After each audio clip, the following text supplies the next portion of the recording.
Magandang gabi po sa bawat isa. Good evening.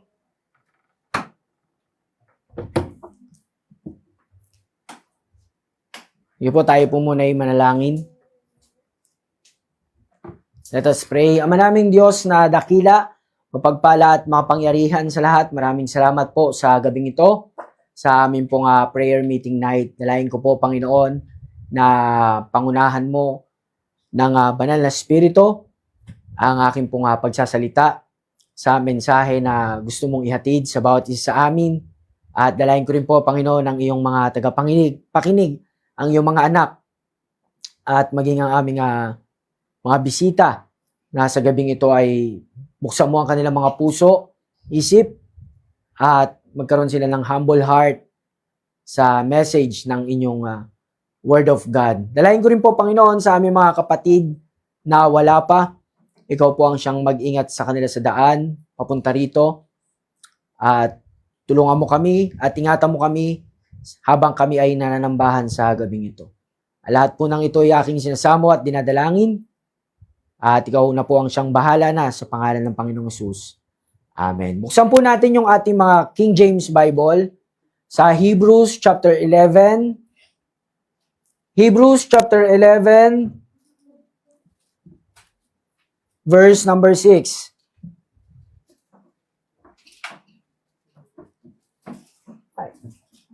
Muntik pa mabura. Hebrews chapter 11, verse number 6. Ang sabi po ng salita ng Diyos, "But without faith it is impossible to please Him. For he that cometh to God must believe that He is, and that He is a rewarder of them that diligently seek Him." Maaari na po kayong makaupo.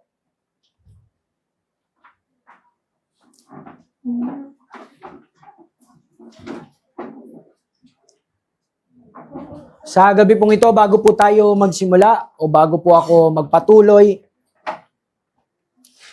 nais ko lamang pong pasalamatan ang ating Panginoong Diyos at ang ating pastor sa privilege na makapag-preach at makapagsalita sa likod ng pulpitong ito. Yeah, brother. At ganun din sa sa ngipin. Yan. Nakadikit na po siya. Praise God. Wala na pong makapit na po yan. By faith. So atin pong binasa yung Hebrews chapter 11, particularly in verse number 6. Ulitin ko lamang po, "But without faith, it is impossible to please Him.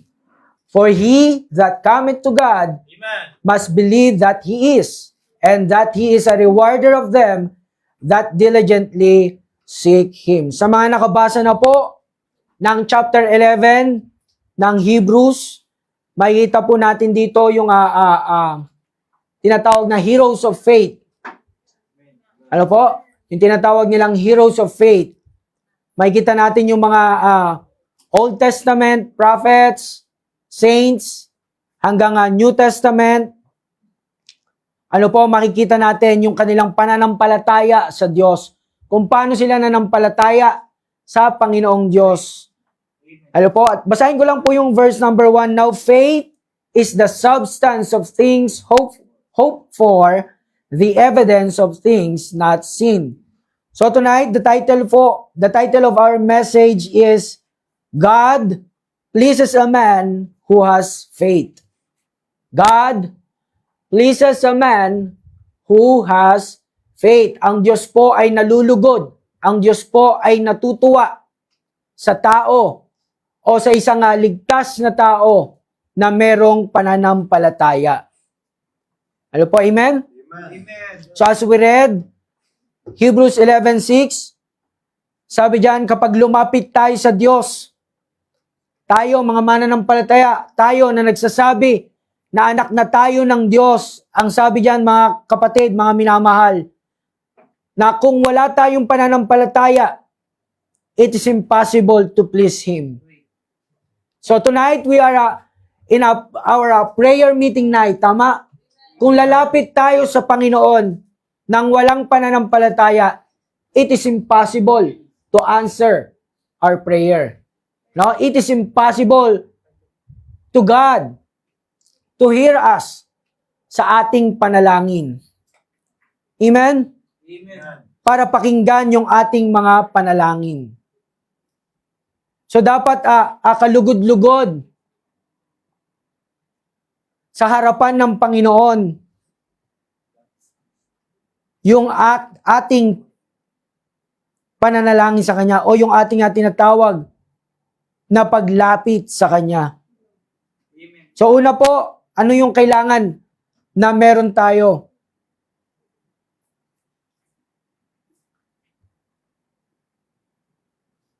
Number 1, dapat po meron tayong tinatawag na undoubted faith. Undoubted faith. Amen. Amen. When we say undoubted faith, it refers to the strength and lack of hesitation in one's faith. Ano po? Ulitin ko po. It refers to the strength and lack of hesitation in one's faith. Undoubted.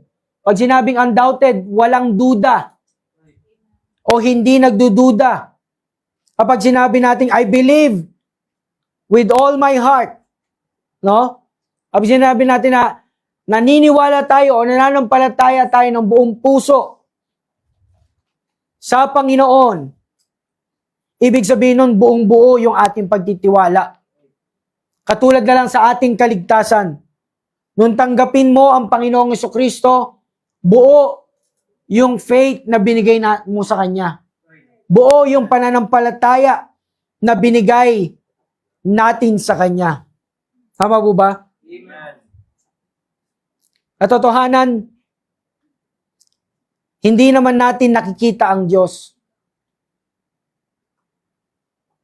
Tama po? Sige po, Amen. Hindi naman natin nakikita ang Diyos, but because of our eyes of faith, spiritually speaking, wala kang Diyos na hindi nakikita. Because of our eyes of faith, ano po? Ang lahat ay nakikita natin sa Kanya. We never seen God, but because of our eyes of faith, mga minamahal, ay nakikita natin siya. Amen. Ito po ang klase ng pananampalataya na gusto ng Diyos na maging karakter natin. Ito po ang klase ng pananampalataya na gusto ng Diyos na makita sa atin. Ayaw niya kasi na kahit 1% ay meron tayong pagdududa kapag lumapit tayo sa Kanya. No? Dapat 100% yung ating paglapit sa Kanya. Yung ating paniniwala sa Kanya. We come to God because we are hoping and fully trust that He can give us what we will ask for. No? We come to God because we are hoping and fully trust that He can give us what we will ask for. Kaya nga tayo lumalapit sa Diyos eh. Dahil alam natin siya ang magbibigay. Siya ang magpo-provide ng ating mga pangangailangan. Amen. Siya ang sasagot ng mga nilalapit natin sa Kanya. Amen? Amen. Kapag may undoubted faith ka, isa lang ang nakikita sa nilalapitan mong Diyos o sa nilalapitan nating Diyos. Ano yun? Letter A po, only God is dependable. Only God is dependable. Alam natin na no one like Him at hindi magkakaroon. Ano po? Dahil sa subok mo na siya, ang nangyayari dyan, nagiging priority mo na. Nagiging priority mo na lapitan ng Diyos. Hello? Amen. Hindi ka na gumagawa at naghahanap ng option na pwedeng tumugon sa pangangailangan mo. Sa Kanya tayo unang lumalapit. Sa Kanya tayong unang humihingi sa ating mga pangangailangan. Hindi tayo naghahanap ng option. Kung sino nga pwedeng sumagot nito, kanino ko ito makukuha, paano ako magkakaroon nito, bagay man yan, pang-emosyonal, kagalingan sa sakit, o yung pinaka-least, pinansyal. Ano po? Ganyan kung paano mo sandalan ang Panginoon. There is peace and comfort. Amen. Payapa tayo. At komportable yung ating kalagayan kapag nagtiwala tayo sa Kanya. When our faith is undoubted, hindi nagdududa, hindi nag-aalinlangan. Hello? Amen. Sa lahat ng oras, sa lahat ng panahon, hindi kanya binigo ni minsan. Right. Amen. So ano nangyari? Dahil dyan, mas lumalakas yung ating pagtitiwala sa Kanya. Sabi nga kanina ni Brother Gerald, dapat meron tayong tinatawag na pananampalataya. Dapat lumakad tayo sa tinatawag na pananampalataya. For we walk by faith and not by sight. So ano nga ba ang itsura natin kapag lumalapit tayo sa Kanya na merong pananampalataya? At hindi lang basta may pananampalataya, kundi undoubted faith. Walang pag-aalinlangan. Isa lang ang tingin ng Diyos kapag ang faith natin ay undoubted. Ano po yon? Kalugod-lugod tayo sa Kanyang mga mata. Kumbaga natutuwa siya sa atin kapag ang faith natin ay walang pagdududa. Kapag ang ating pananampalataya sa Kanya ay undoubted. It gives glory to His name. Nagbibigay ito ng kaluwalhatian sa Kanyang pangalan. Kasi kailangan naluluwalhati pa rin ng Panginoon eh. Pagdating sa pananalangin, kailangan pa rin na nabibigyan siya ng glory, kaluwalhatian.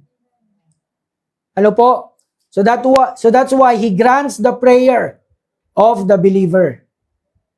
No?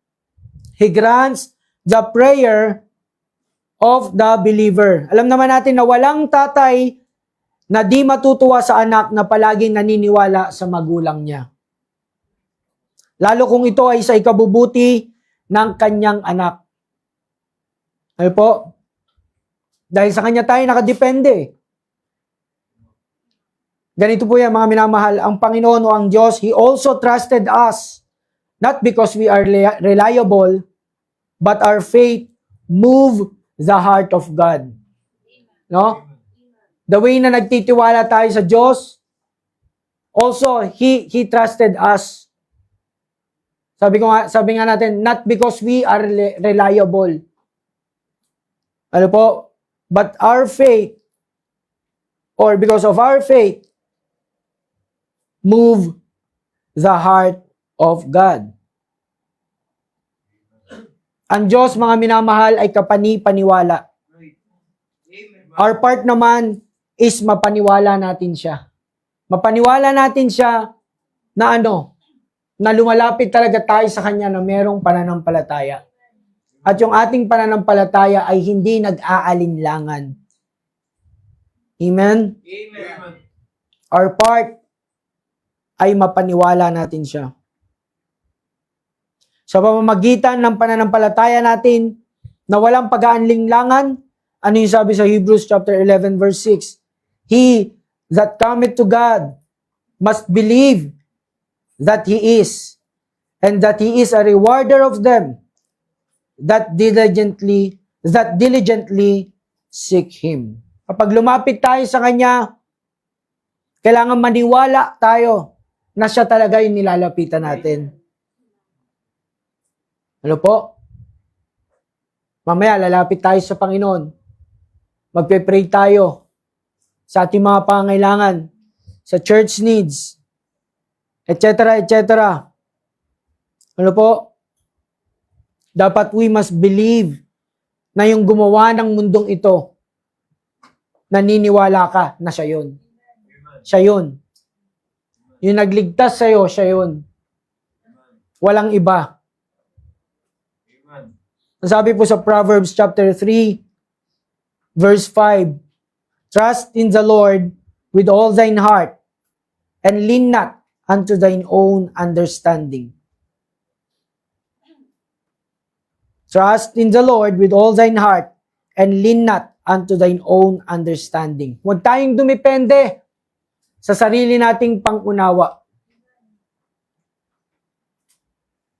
kundi ang ating pagtitiwala ng buong puso ay dapat nasa Panginoon.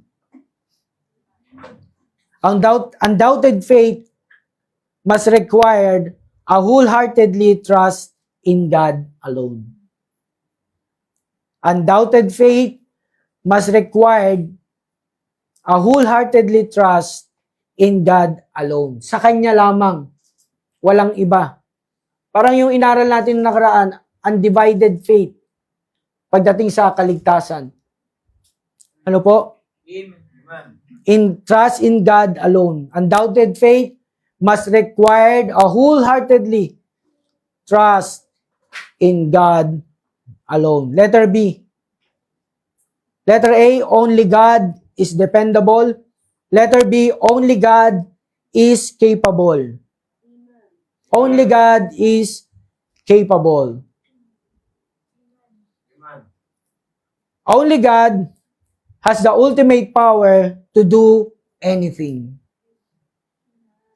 No? Maraming kayang gawin ang tao. Pwedeng sabihin niyang, kaya niya itong isang bagay na ito, skilled siya sa bagay na yan. Ano po? Pero kahit skilled, or may kakayahan yan, mga minamahal, kapag dumating naman sa kanya ang tinatawag na kahinaan, kakulangan, at kakapusan, kahit anong pangako niya sa'yo, na kaya niyang gawin, lahat yan ay pwedeng mabura. Lahat yan ay pwedeng hindi magawa. Why? Kasi dumating siya sa sitwasyon ng kakulangan, kakapusan, at kahinaan. No? So, ang laking kaibahan ng tao sa Diyos, mga minamahal. Amen. Malaki po ang kaibahan nating mga tao pagdating sa Diyos. Amen. Siya, kapag sinabi niyang capable siya, undoubted yon at malinaw sa kanya ang bagay na yon. Amen? Amen. He is a serious God, capable in all things. Wag lang kasalanan at hindi niya kalooban. No? Capable siya. Kaya niya lahat. Wala siyang hindi kaya. Right. Basta yung faith natin ay undoubted. Amen. Amen. No? At sa kanya tayo nakadepende. Ano po? Amen. He is a serious God. He is a serious God, capable in all things. Sabi nga natin, wag lang kasalanan at hindi niya kalooban. He meant it. He meant everything he said. Wala siyang di tinutupad, mga minamahal, mga kapatid. Tayo lang po talaga ang madalas mag-doubt. Right. Amen. Kaya po ang lumalabas, parang hindi niya kaya. No? At insulto sa Panginoon yung ganung klaseng bagay. Kapag meron tayong tinatawag na pagdududa sa nilapit natin sa Kanya, no, sinasabi natin, nananampalataya tayo, pero doubted tayo sa bagay na yon. Ano po? Yung po ay nagiging insulto sa Panginoon. At yan po ang dapat natin na maiwasan, mga minamahal. God can perform His power anytime, any situation, and any season. He is not bound to our time to show His miracles. Amen? Sabi nga sa Luke chapter 5, verse 4 up to verse number 5.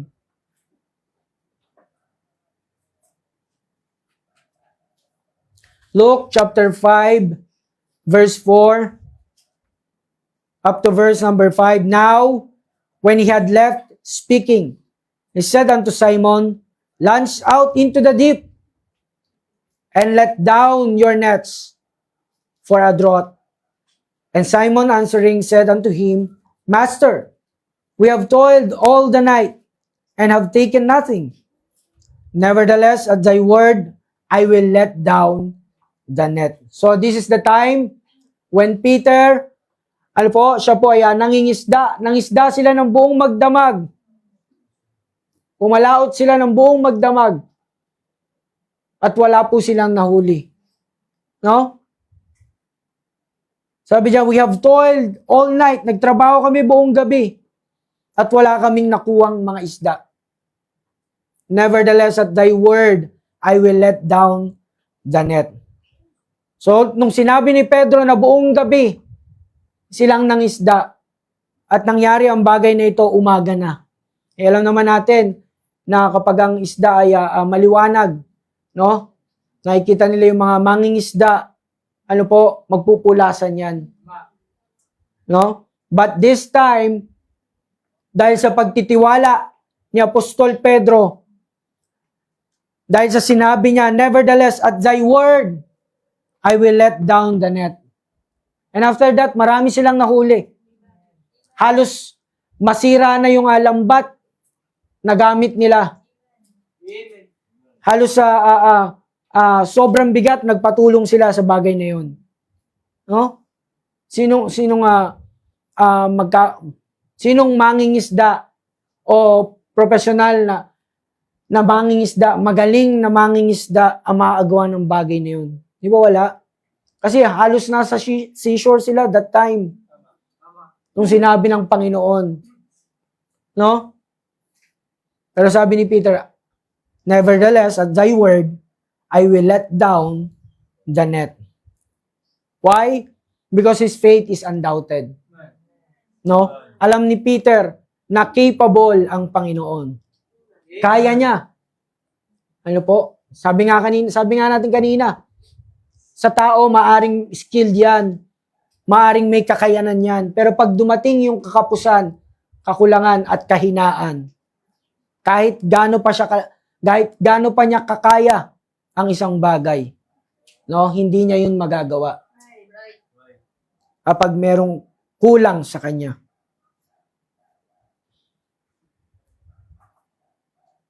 Number 2. Lastly. Number one, undoubted faith. Number 2 po, unchanging faith. Unchanging faith. Amen. When we say unchanging faith, it means constant, remaining the same, and does not become different. No? Remaining the same. Constant, nananatili. Hindi nag-iiba, hindi nagbabagong pananampalataya. Ito po ang kailangan ng bawat isa sa atin. Unchanging faith. Right. Amen. Kapag lumalapit tayo sa Panginoon, dapat yung pananampalataya natin ay hindi nagbabago. Right. Amen? Ito yung klase ng tao kung ano yung pananampalataya niya sa bagay na ito. Kahit wala pang sagot ang Panginoon, asahan mo sa mga susunod na panahon ay ganun pa rin ang kanyang pananampalataya. Hindi nagbabago. Halimbawa na lang kung paano mong iniwan ang isang bagay sa isang safe na lugar, no? Ganun pa rin yung kalagayan niya kapag balik mo. So unchanging, walang pagbabago o hindi nagbabago. God doesn't like a double-minded man. In James chapter 1, verse number 8, no? God doesn't like a double-minded man. Right. Ayaw niya ng tao na tawag dito, double-minded. No? Nagdadalawang isip. Right. Dapat kapag ito lang, Right. pagdating sa bagay na yan. Amen. Amen? Amen. Sabi ng James 1:8, a double-minded man is unstable in all his ways. Hindi pwede sa Diyos yung, I believe in God's provision today. Then, nahanap ka ng mauutangan mo tomorrow. Di ba? Tapos, pag walang nagpautang, babalik ka sa prayer. Lord, ikaw lang talaga mapagkakatiwalaan ko. No? Double-minded. Amen? Nag-pray siya, naniwala siya na magpo-provide ang Panginoon. Kinabukasan, kailangan niya na yung pera, naghanap ng mautangan. Walang mautangan, babalik sa panalangin. No? So, ang lagay nagiging option ang Diyos kapag wala na. Hello? Many believers' faith is unchanging because they believe that God is also unchanging. Immutable.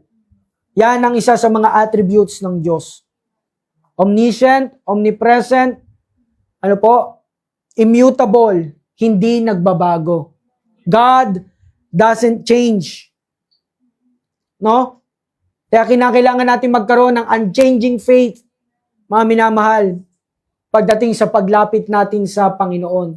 Una, hindi nagdududa. Pangalawa, unchanging, hindi nagbabago. Kung ano yung nilapit mo, yan yun. Pagkatiwalaan mo siya. Pagkatiwalaan natin siya. No? Kapag unchanging yan, not easily to deceive. Not easily to deceive. In waiting upon the Lord needs more patience and firm trust. In waiting upon the Lord, we need more patience and firm trust.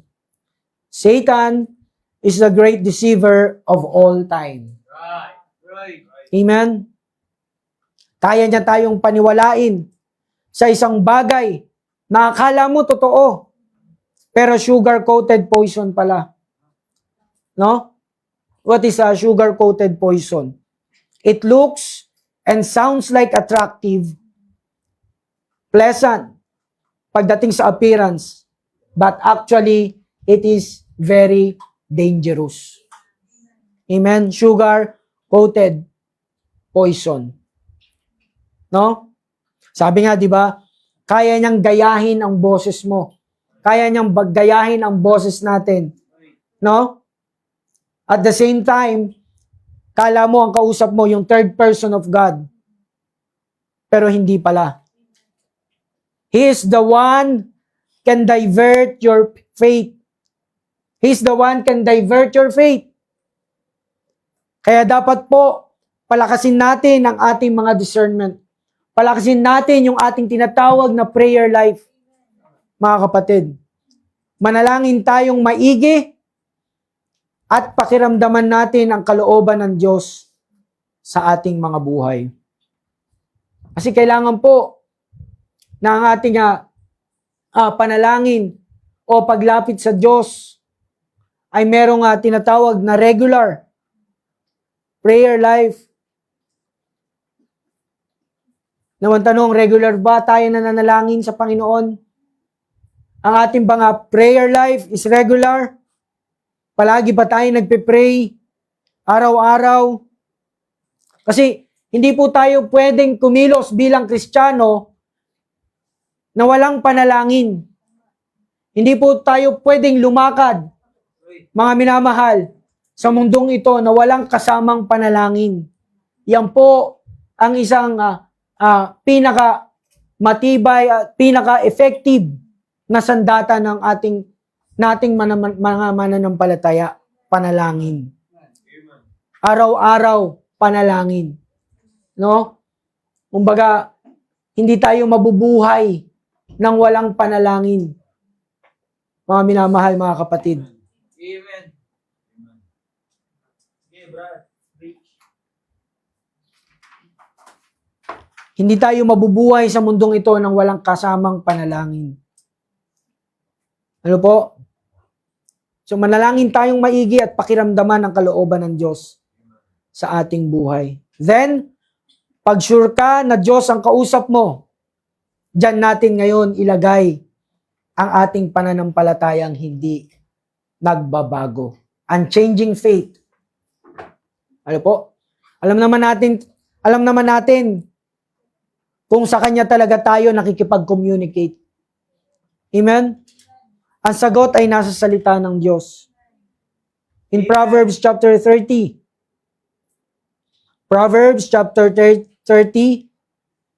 verse number 5, every word of God is pure. He is a shield unto them that put their trust in Him. Every word of God is pure. He is a shield unto them that put their trust in Him. Ito ang maghahatid sa atin. He is a shield unto them that put their trust in Him. Ito ang maghahatid sa atin sa tamang desisyon sa buhay. Kung paano tayo mananampalataya ng consistency sa Panginoon o sa Diyos, mga minamahal. Amen? Amen. Not easily deceived or to deceive. And lastly, not easily to convince. Kanina, pinag-usapan natin si Satan, the great deceiver of all time. Ngayon naman, ang ating mga sarili, the flesh. May mga time na pipilitin ka ng katawan mong huwag manalangin, huwag manampalataya. Right. Ano po? Kung minsan sasabihin pa niyan, baka hindi talaga yan ang kalooban ng Panginoon. Hello? Pray for another thing. Ano po ang sabi ng Galatians chapter 5? Verse 17. Galatians chapter 5, verse 17. For the flesh lusteth against the spirit, and the spirit against the flesh. And these are contrary the one to the other, so that ye cannot do the things that ye would. Ano po? Ulitin ko po. Galatians 5:17. For the flesh lusteth against the spirit, and the spirit against the flesh. And these are contrary the one to the other. Hindi po nagkakasundo ang laman at ang espiritu, mga minamahal. Ano po? Never pong nagkasundo ang dalawang yan. Ourselves are very impatient. Impatience. Mainipin. Right. Tipong kailangan agad mangyari kung ano yung gusto natin. Ano po? That is the natural character of men. Right. Mainipin. But we are saved person. We are a saved person, mga minamahal. Huwag nating gawing excuses na malakas ang hatak ng laman. We cannot step out to our faith kapag ganyan palagi ang sinasabi natin sa ating mga sarili. Ang lakas ng hatak ng laman eh. Hello? Sabi dyan, no? Against ang flesh sa spirit. At contrary ang dalawang ito sa bawat isa. That's why hindi natin magagawa yung gusto nating gawin. Ano yun? Yung gusto nating gawin sa Panginoon.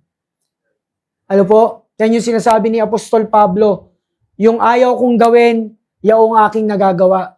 Pero yung gusto kong gawin, yun ang hindi ko nagagawa. Which is yung leading ng banal na spirito. Mga minamahal. Kailangan pilitin mong makapanalangin ng regular. Kailangan po natin piliting makapanalangin ng regular. We need to strengthen our spiritual situation. Kaya sana po, magkaroon ang bawat isa sa atin ng unchanging faith. Pananampalataya na hindi nagbabago. No? Ang challenge po sa atin, sabi po na nga, Luke chapter 9, verse number 62. Luke chapter 9, particularly in verse number 62. Ito po ang sabi, and Jesus said unto him, no man having put his hand to the plow and looking back is fit for the kingdom of God. No? No man having put his hand to the plow and looking back is fit for the kingdom of God. Kapag tayo ay nanampalataya sa Diyos, dapat yung focus natin diretso lang. Huwag tayong lingon ng lingon kung saan-saan. Amen. No? So ang sinasabi dito ay yung isang pag-aararo. Walang nag-araro na kung saan-saan siya tumitingin. No? O kung saan-saan siya lumilingon. Why?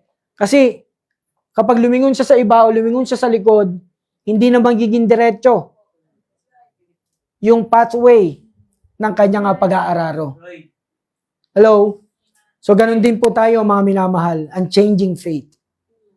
Undoubted faith, unchanging faith. Ano po? Only God is dependable. Letter A, only God is capable. Letter B, unchanging faith, not easy to deceive and not easy to convince. So sa atin pong magsasara, sa atin pong conclusion, a Christian with full faith in God is pleasing to Him whenever they approach Him. A Christian with full faith in God is pleasing to Him. No? Kapag siya ay merong buong pananampalataya o wholeheartedly na pananampalataya, God is pleasing to Him. Nalulugod ang Diyos sa Kanya. Whenever they approach Him, whenever they approach Him. Which is why blessings and answers to their prayers are fulfilled. He simply asks of us to trust Him completely. Isa lang naman ang hinihingi ng Diyos sa bawat isa sa atin. Yung sinabi sa Hebrews chapter 11, verse number 6. But without faith, it is impossible to please Him. For he that cometh to God must believe that He is, and that He is a rewarder of them that diligently seek Him. So yun lamang po. Maraming pong salamat sa bawat isa. Tayo po'y manalangin ang manaming Diyos na dakila, pagpala at makapangyarihan sa lahat. Dalayan ko po na sa amin pong paglapit sa inyo, magkaroon kami ng undoubted faith at unchanging faith. Sa gabi pong ito, sa amin pong mga papanalangin, sa amin pong mga isasamo, nawa ikaw po ang siyang manguna sa aming puso. At gabayan mo po ang bawat isa sa amin sa paglapit sa inyo. Ikaw po ang purihin at may taas sa lahat ng bagay nito. Ang lahat ng ito'y dalahin ko sa pangalan ng Panginoong Hesus. Amen.